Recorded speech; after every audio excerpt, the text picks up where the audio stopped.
Now that we know we can't divide by 0 and why, let's take a look at how we use this information to determine the domain of a rational function. A rational function is just one in which a fraction is involved, or the expression could be written as a fraction.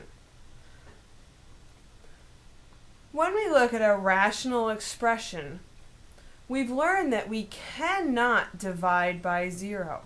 Now, it does not matter what is in the numerator of the fraction. Having a 0 on the top is okay. However, having a 0 on the bottom is not.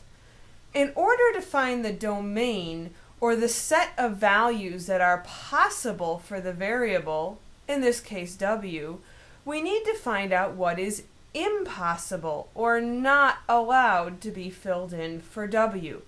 Those will be our excluded values, or values we cannot have in our expression in terms of w. Because we know it is impossible to divide by 0, let's set the denominator equal to 0 and figure out what the problem points are. Figuring out what makes the expression equal to 0 will tell us what values we cannot have for w. When we look at this expression, in order to solve for w, we must factor the expression. This is a difference of perfect squares. 9, 4, and w squared are all perfect squares. To factor a difference of perfect squares, we take the square root of both values and have one positive and one negative sign. Next, in order to solve, we will set each factor equal to 0.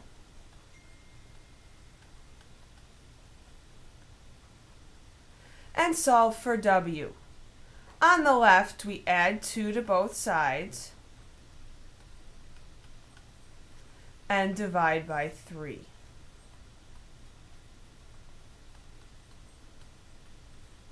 On the right, we subtract 2 from both sides and divide by 3. These two values are our excluded values for w. W cannot be positive 2/3 or negative 2/3. Otherwise, we have a problem. If we put in a 2/3 or a negative 2/3, this bottom expression will be equal to 0, and we know that that is bad. In order to state the domain in what is called set notation, we state that the domain is equal to, we define the letter we're working with. In this case, we're working with w. It could be any other letter, depending on what variable is used. And then we say that w can be any real number, any number in the entire world, with the exception that it cannot be positive 2/3 or negative 2/3. This also can be shortened up to have one statement where you just have plus and minus 2/3 written, because they're the same value with different signs.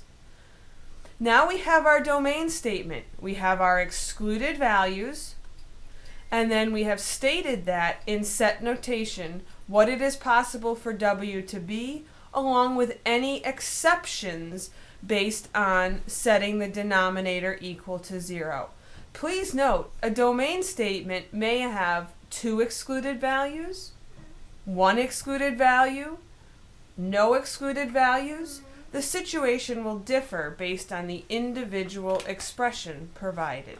The important thing is you set the denominator equal to 0 and check for any problems. Are there any values that will cause that denominator to be equal to 0? If so, they need to be excluded.